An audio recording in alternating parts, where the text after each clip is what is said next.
Dans un autre chapitre, le meurtre d'un Congolais à Rio de Janeiro, au Brésil, a été au centre de discussion entre l'ambassadeur du Brésil en RDC et le vice-premier ministre, ministre des Affaires étrangères, Christophe Lutundula. Après, c'était le tour de l'envoyé spécial du secrétaire général des Nations Unies en Afrique centrale au sujet de la tenue prochaine du sommet des chefs d'État sur la paix et la sécurité dans la région de Grand Lac.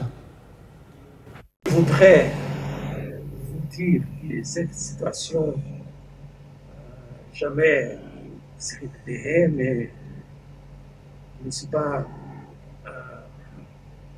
dans ce métier-là, de faire de fausses promesses. Malheureusement, nous avons au Brésil une situation de violence très grave. Et cette violence affecte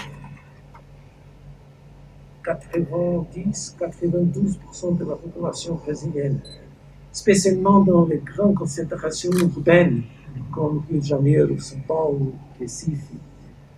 Et de cette façon, malheureusement,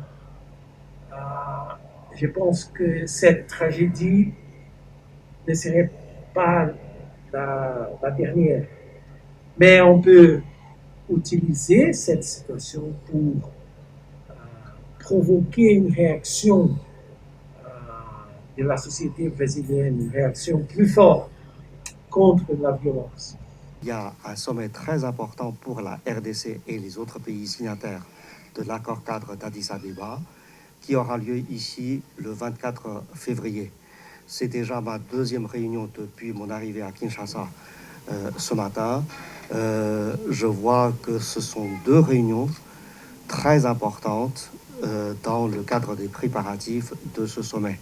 Ce que je pourrais vous assurer, c'est que nous mesurons pleinement un degré de mobilisation complète des autorités, des institutions, des services compétents de la RDC, du côté des institutions garantes de l'accord cadre d'Addis Abeba, Nations Unies, Union africaine, SADC, CIRGL. Nous sommes là pour accompagner, appuyer votre pays dans la préparation de ce sommet.